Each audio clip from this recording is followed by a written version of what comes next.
Welcome to the Spirit-Centered Business Podcast, where we blend the spiritual with the practical for supernatural results.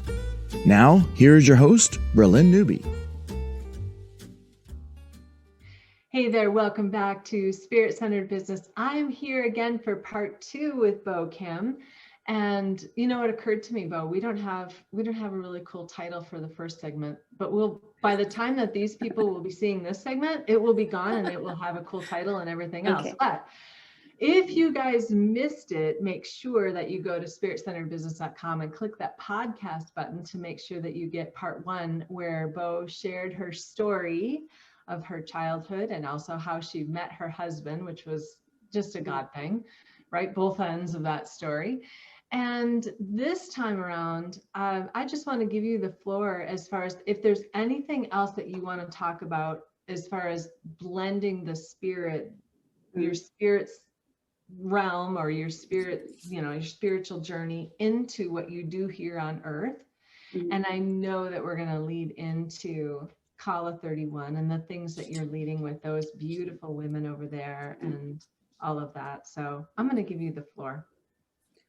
Well, I've been in business with my husband for, last 19 years, I would say, which is, I don't like calling it business. It's a medical practice, but it is it is a business in that way. Yeah. And I think for me, running a business or even any nonprofit organization, anything like that, for me, it's always going into how healthy am I? Am I healthy? Am I growing? Because I need to have a clean filter when I look at things, when I look at different angles of business or organization. And so for me, my priorities has always been, am I growing as a person? I know, and it probably is different personalities. Some people are very task oriented. For me, I'm very relational, and that's my design. And so for me, everything is relationship. Whether it's I don't even look at my employees as my employees. How are they doing in their life? Yeah. And how is their private life? And so there are times when employees walk in with their stuff and they'll talk to me about it. And it's always an open door for me, or text me or call me, or even make time outside the office. And it's really important for me that I am there for people, because when I'm there for them, it's helping me too, because this is we're all connected. And so for me, growing for me is not just for me or my family, but for those around me, whoever I come in contact with, whether it's a cashier at the grocery store. One time, this guy had this, what do you call that, little brace on his wrist. And he's an older gentleman, still working with his hands at a cashier. And just noticing that, I think it's really important to say, I hope you'll feel better or something. I'm sorry that you're having that pain. Just having a talk, to be really present, pay attention to the person in front of you. I think that's really, really important. So I believe that there's no line between what I do spiritually, in business, family. I think it's who I am. I'm bringing who I am to the table, whichever situation I'm in, whether at a church or a gathering or at a grocery store, just bringing who I'm designed to be and knowing that I'm not by myself. Yeah. And there's a presence that I carry. There's a person I'm carrying around. And so that's a principle I always carry, or, I always think about. Am I growing? Am I being a benefit to people around me? And not looking at people to see if they can benefit me, but learning to not have strings attached, and it's not transactional. Whenever I'm dealing with people, it's like, I want to help you. And I realize if you're called a body, for me, I don't think body is just a church, it's the whole world. When I'm helping you, I'm helping myself, because we're a body. It's like when I let's say hurt my finger, I'm making sure my whole body is, focused on that. In a similar way, I think when I deal with people, it's when I help them, I'm helping myself, because we're all one, we're all connected. Whether you're, even animals you deal with, plants.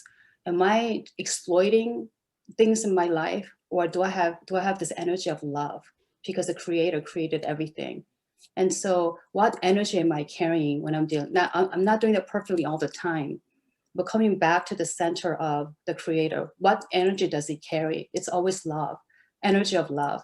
And so always looking for that when I'm dealing with people. And I think the most uncomfortable situations and uncomfortable or difficult people, I think they are the best teachers in life. They help me practice what I'm learning, to learn to forgive, to learn to bless in spite of, to learn to not have strings attached to what I offer. And so for me, that's been something that's, I feel the Father has really taught me to really look at the person in front of me with value, know that they have worth and a value. And also that never jump to conclusions about people. Don't assume from the surface, what you see on the surface. Always look with the heart, with your heart's eyes. You know, it's none of my business what I think of them, but I jump to conclusions about them. And actually, that really actually reflects who I am, the way I judge and look at people in the world. And that really helps me gauge where I am, where I need to grow when I'm being negative about something or someone. And for me, that's a place where I really gauge, okay, this is a place I need to grow, because that's not about them, it's about me, the way I'm seeing things, the way I'm filtering things. And so that's another thing that I look at, is always coming back to, I take responsibility for all the things I see and do. And that really having eyes to see my feelings, my words, my thoughts, and my actions.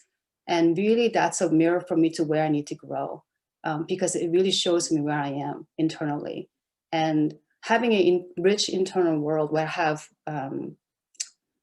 rich conversations with God at all times. I don't think prayer is just you go in the closet. That's part of that, but it's communing with him all day. And even if you get coming back to who he is all day and making decisions with him. And, you know, there are times I have to call an insurance agent because of contract issue or billing issue at the office that we run.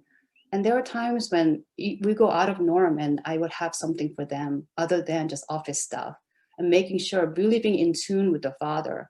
What does this person need from you? And what can I offer in your name?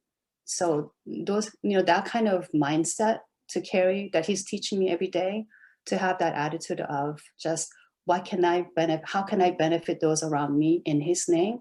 But then it's at the same time benefiting me, because we're all connected. Oh, that's so good. Speaking of someone who wants to be connected, I've got a cat here who keeps wanting to be on camera. I have a dog at my feet. Oh my gosh, he's just gonna keep saying hello until I bring him on. Here, this is Link. Hello. What's his name? Link, for Lincoln. Link. I love it. Hi, Yeah. Link. Oh Yeah. my goodness. He's Yeah, beautiful. he's adorable, but he's sometimes loud. All right. Yeah, that's okay. We're all one, right? We're all one. We are. Yes, we are. You know, and I have loved that about you. Even it was so encouraging to me when I was coaching you. You would encourage me, and I'm like, oh my gosh, this is like my ideal client. She's amazing. Yeah.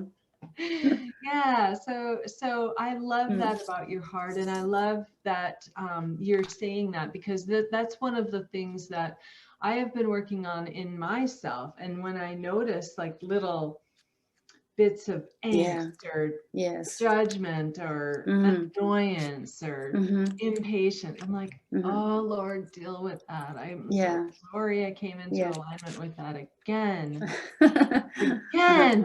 Yeah. You know, so get rid of it, renew my mind, you know, flush my neural pathways, whatever needs to happen to make me more like Bo Kim. No, you don't, Bralynn. I love Bralynn. Bralynn, if you were like me, you would not do the computer stuff. You would not be savvy, and you would not. You want to be Bralynn. Trust me. I do. I just want to be me, but I just love your heart and your tenderness. And I know that you've worked through a lot of the stuff to get there. And so I want to honor you for actually being brave enough to stay with it. And you're holding your own feet to the fire, which a lot of people don't do. And I know that one of the things that you teach on is self-awareness and understanding when you're not being in compassion or love or, you know, whatever. So I just wish that you could unzip my audience and pour into them. How did you have the tenacity to stick with it? You know, because I know that you didn't want to at every single time.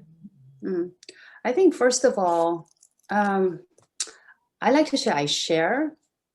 I'm no teacher, I'm no mentor, I'm no coach. I'm really not.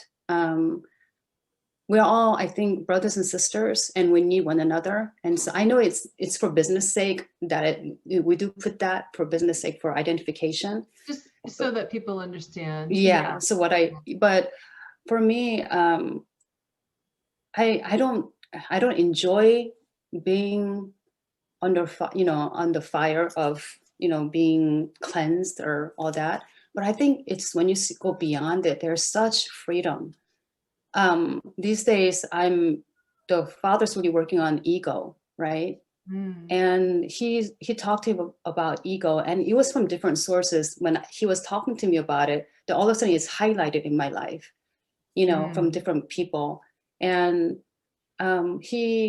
he asked me, what do you think ego is? And I realized ego is self-protection, anything selfishness, self-promotion, self-absorbedness, right? Anything, and it comes from fear. Ego comes from fear. And I realized, and he was saying, ego is not truly who you are.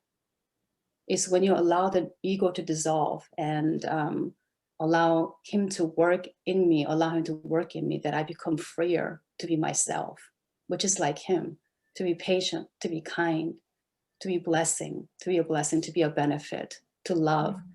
And I realized that for me, that is such a treasure. Why wouldn't I want to work for it? Why wouldn't I want to go through that hard process if need be? Because I'm running towards freedom, free from myself mostly. It's not free from people or situations. It's really from my own thoughts, from my own insecurities, from my own, stuff, lack, scarcity, whatever it may be. But it's really running just when that ego goes, then all the stuff goes. And I realize, why wouldn't I want that freedom? It says Jesus died for my freedom. So when I look at that, when I look at ahead, then there's no such thing as sacrifice or concept. There is no such thing as sacrifice. I'm sacrificing selfishness. I'm sacrificing self-absorbedness. I'm sacrificing self-promotion or self-defensiveness, right? And so there's nothing to sacrifice, really. He did it all. He wants me free. Why wouldn't I want to run for that? And so it's like, you go through labor pain when you have baby. It's after all that labor and pain, you have this beautiful baby. I think in life, a lot of things are that way. You go through this pain process, you have to go through it. But the joy at the end is incomparable to what you're dealing with in the beginning. Yeah. So, yeah. And you're absolutely right that there are things that God wants for us that aren't going to be easy. And I know some people think, well, if I have to push and struggle and strive through this, it must not be God. But dear ones, that is the birthing of the thing. There's pushing through, and sometimes it's pushing through boredom, sometimes it's pushing through pain, sometimes it's pushing through, tearing all of those band-aids that you just kept sticking on over the wounds. I've done that a lot. Yes. Yeah, exactly. Yeah. So that's really good. Okay, I need to shift gears now because I just want you to be able to share all about Kala 31, how you started it, what it is, the amazing work that you guys are doing in the world, and of course, the new book that you just released. Well, Kala 31, I don't know what to say except that we are a group of people that really want to benefit the world. And a lot of people in Kala 31 are already in ministries. They have their own things going. we just came together to build relationships and to be support to one another. And whatever we can do together to make a world a better place, whatever that looks like, we are willing to do that. And so just now we are talking about, we're actually planning on digging wells in Africa and other places. And not only that, we are in collaboration. It's really something that's happened just recently. It just dropped on our laps. And with my husband, with Misty and Dean and with Steve, we are actually collaborating on nonprofit and on business and how it can benefit the world. So we're actually in the process of that too. And we're like-minded people that really want to bring his light, his love, his energy, and change the atmosphere of this world, which is needing so much healing. So how can we do that in our own ways? So we are coming up with just a lot of projects together. We're actually in the planning process. So I couldn't tell you what's really all written down. We're in the process of all of that. And so Color 31 is transitioning as well, as we are just collaborating with different ministries, because we can't do it alone. And we're not about who gets the credit, really. It's really about, are we making the world a better, safer place where hungry kids get to eat, where there's fresh water for people, where there, people have roofs over their heads. So that's something that we're actually planning on. And in the meantime, growing ourselves as as God's children too. So I love that. And I always had thought that one of the things that I wanted to do was build 10 houses in a well and to dig a well in multiple third world countries. And that's on my list, to get done. I'm hearing that a lot, actually. Yeah. And one of the ways that these projects that help people around the world get done is through business, because who funds it, right? Yes. And this is the big issue that the church has really stunted the growth of the kingdom because of the poverty mindset that they put on people. Because it takes someone who has a wealth and abundance mindset to grow a business to the point where you have plenty of extra to fund the projects for groups like Color 31 who want to go out and do this, and who have the bandwidth or the connections or to do it. So it all takes a lot of money. And so I know that the connections that you guys have obviously are connected to people who have businesses to fund it. Yes. So how did you make those relationships happen? It really all began, I have to say, with Kingdom Equipping Center. Okay. Yeah. Last year, Gil and Adina had a retreat in Tacoma, which is near where I live. Yeah. And all the ball started rolling there, really. Yep. And the connections I've made with Misty, and Dennis and I, my husband and I, with Misty and Dean and Steve, and that we're actually, it just took a year to percolate, really, until it was right time. But really, I think it just accelerated with them, with meeting with Gil and Adina. And we have good friends with them, and we really support what they do emotionally and spiritually and all that. We just believe in what they're doing, and so that really and that's how I met you, is through watching them on Kingdom Equipping Center. So yeah. And I think that this, but I met Gil and Adina in the Dakmas project before there was even Kingdom Equipping Center. Wow. And I was there in the beginning. Wow. Gil was talking about, well, I want this equipping center, like for the kingdom kind of a thing, Well, here it is. And then we started, and I just walked that whole journey with them. Yeah. Yes. So yes. They do have amazing hearts. Yeah. They do. Yeah. So a lot of the people, am I hearing you right, that a lot of the people in that you've connected with in order to fund the Color 31 movement is through Kingdom Talks or Kingdom? Actually, we're in not a lot in my own group, but it has come about where they came up they came into my life really in such an amazing way. Yeah. And we didn't even think about doing business together. But it just happened where it's a God timing. Mhm. And it was something, my husband and I were talking about something, and then just bypassing, I was mentioning it to Misty after lunch one day, and just everything blew up from there. Realized they had same dream and same vision.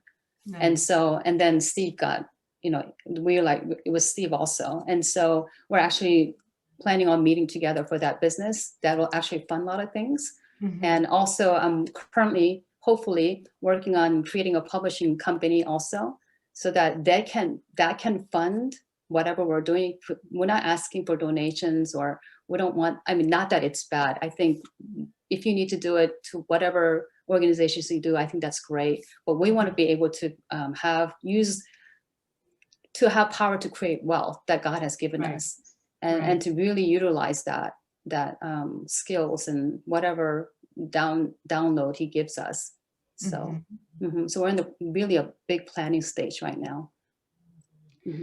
Good. I'll have to talk to you offline about some things that just occurred to me, but it's Okay. not really for the audience. Yeah. Yeah. So Uh-huh. so let's transition into the book, because a lot of the authors, and you're the first one, but a lot of these women are part of Call of 31, Yes. or are they Yes. all? Yes. Well, except for Misty, she has her own nonprofit, but we are going to work together. Okay. And so, yes. So those ladies, in each of their own, they have their own things going. And we just encourage that. And I realize change is always inevitable. Growth means change. So however that changes for everybody, is free to come and free to go kind of place for us, and however you're led. So, So let me hold this up here so you can see it. From yeah. broken to wild and free, stories of becoming. And you know what? We need to put a link on bokimspeaks.com just to get to the book there. Yeah.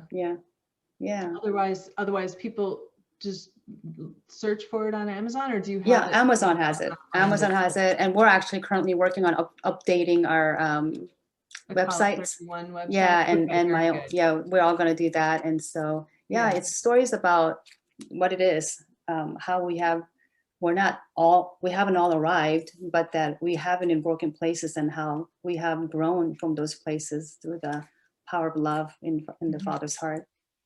Yeah, that's really good. I read your story and little bits of other ones just because I just got the book. But your story, I love the way you write, and I love your heart. And I know that, that's one of the things that we do together. And in my process, we dig out those stories and dig out the lessons learned from that and stuff. And so I really have to say, you did amazing, because you're able to speak your truth in a way that people can learn from you. And it's just really brilliant. Why don't you share a little bit about your story? My story, like I shared in the first segment. I mean, you don't need to repeat what you did. But there's a lot more in the book that. Well, I think just being able to recognize when somebody needs encouragement is really a skill that the Father has put in me through healing. And so one part of the story I begin with is I went to Korea back in, I believe, 2007. And actually, believe it or not, a year before, Holy Spirit said, you'll be going to Korea next year. I just didn't know how it was going to happen, but it did. And we did. Exact dates I wrote down. And so 5 of us went to Korea, and and it was from, I think back then, I don't know how many nations, a whole lot of nations coming from 1040 window where they can't worship freely. But so I see this one girl on a big screen, and she's just riddled with acne. And when she saw her face on the screen, she put her head down, and I knew that feeling, because I had a lot of acne growing up. I know that shame. And it was at nighttime, and I went back to the hotel praying in my heart, if you give me a chance, Lord, I want to encourage her tomorrow. So the next morning, my friend was at an information desk, and I'm standing there with her. All of a sudden, that gal walks into the front door, and I took it as a sign. And I went up to her, and she spoke English. She was from China. And I said, I saw you yesterday, and I pray that I will see you today. And I cupped my hands on her face, and I said, the Lord wants you to know how beautiful you are. You are absolutely beautiful to him. And we both started crying. So for me, I love when I can encourage somebody in their broken places, because he's done that for me. And various people in my life have done that for me. And if I can do that to somebody else, I'm helping myself, like I said, and just makes the world a beautiful place. And that's when heaven comes down to earth, is when we encourage somebody and when they get a double portion instead of shame.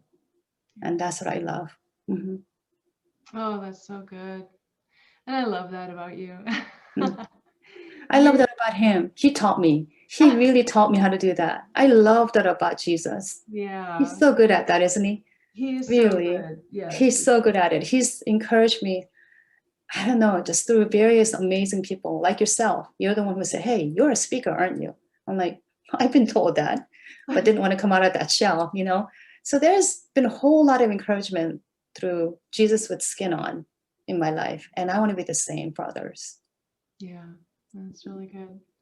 So what other projects have you guys worked on with in Kala 31? I know that you're doing some big things worldwide, but haven't you done some other things that you'd like to share there? You know, I think we have done it. Mostly our group has been connecting and loving each other and encouraging each other. There's a whole lot of work internally.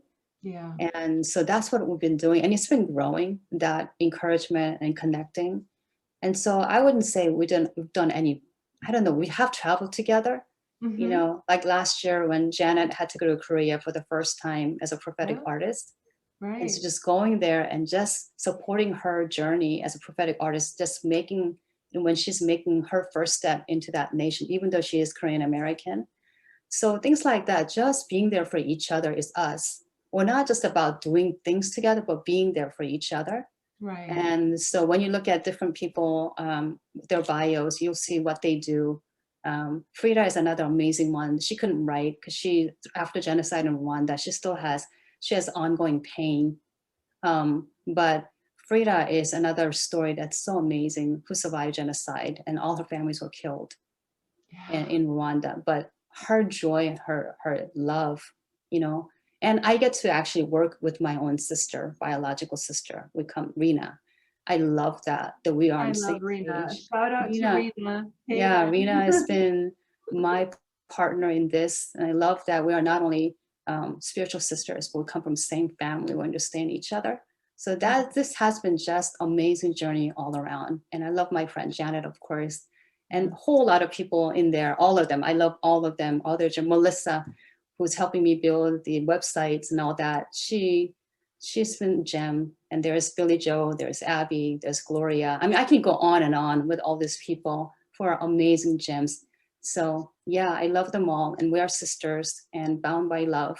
And that we want to make the world a better place, wherever that may be. We want to help and support each other, one another, as we do that. And so we don't really like call it projects, as we're just connecting and loving on one another and just doing, and just overflow that love through that process.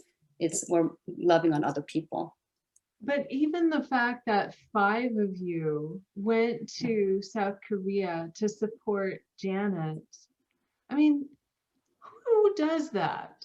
You know, that's just amazing that you guys could come together and make it happen. Mm-hmm. You know, it took effort, it took sacrifice, I'm sure, to make that happen. But I'm sure that it was just an amazing time for Janet, you know? It was. I mean, and her birthday, we had a birthday party for her there. Oh. You know, and I mean, and I have to say, Sang also, she's my pastor's wife, who's married to a gangster pastor, who was a gangster.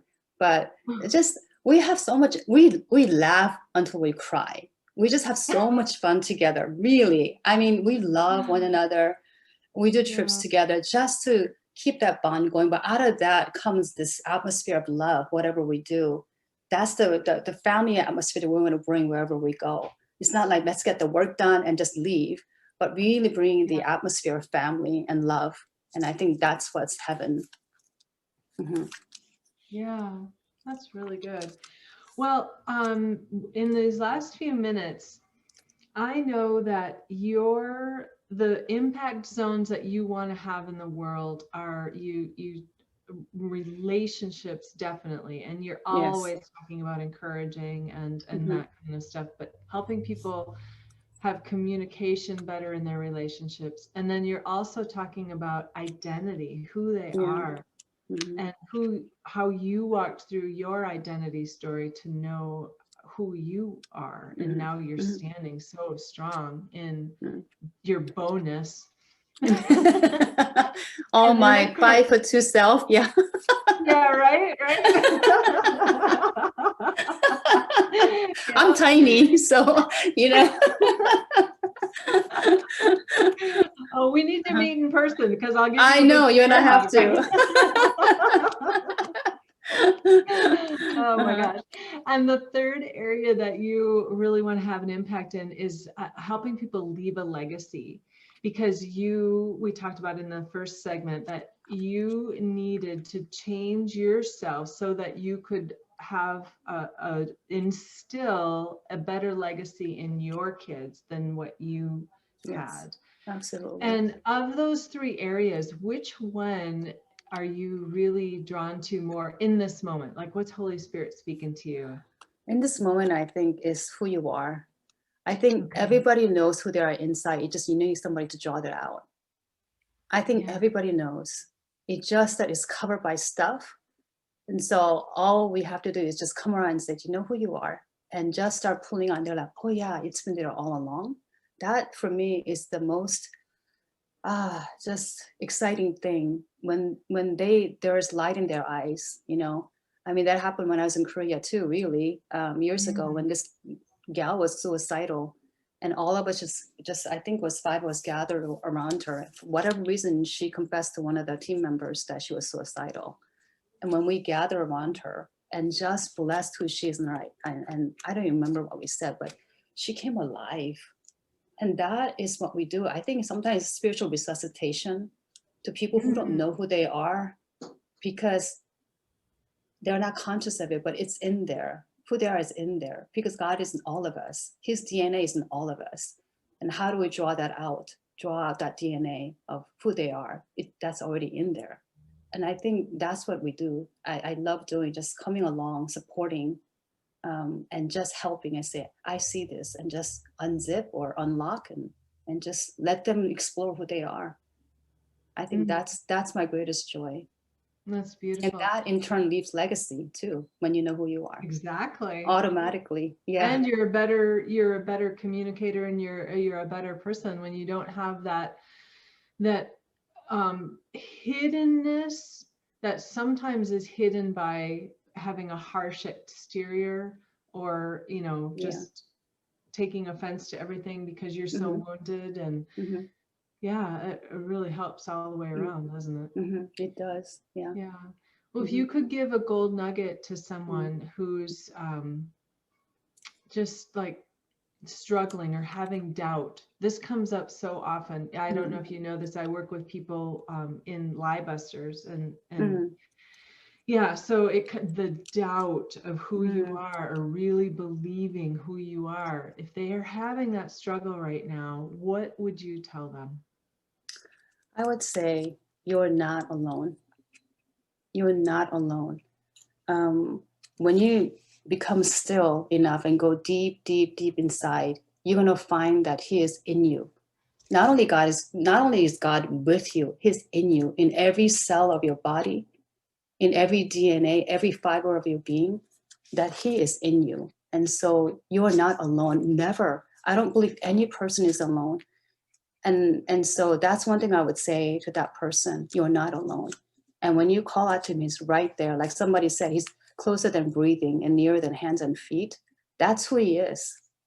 He really is inside of you. And all you need to do is maybe have somebody help you find that person, that God inside. But He's in you, so you're not alone. And He'll make sure when you cry out for help, He'll make sure that you know you're not alone.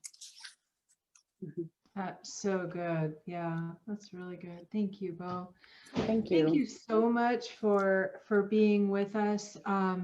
One more time, people can get to you on bokimspeaks.com and they can order the book. Just they have to go to Amazon until you get a button on Yeah, the website. we're gonna actually work on that by the end of the month. Yes.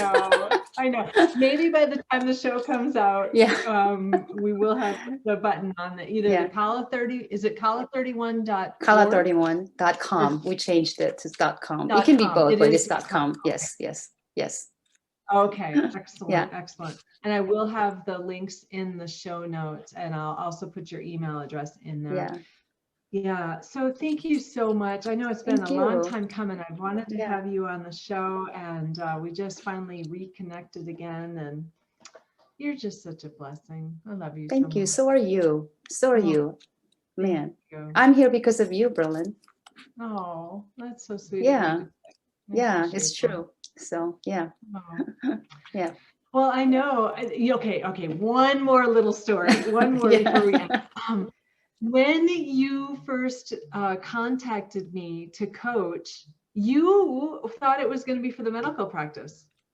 I did. Remember that? Yes. And God's like, it wasn't even in the picture. Not even in the radar, no. Because I manage, well, my husband lets me manage, I always say. He gives me a blessing to manage it. So that was, I do love running that practice, but we're going to expand, like I said, into other things. And we're hoping it's really God thing. And we're working on that right now. Yeah. Yeah. But at that time, it's like, oh no, Bo, you're done being in hiding. You're coming out. You're going to. I liked hiding, actually. I like really, like just talking to somebody one-on-one. And I really love that. So, but it's been quite a ride. Yeah.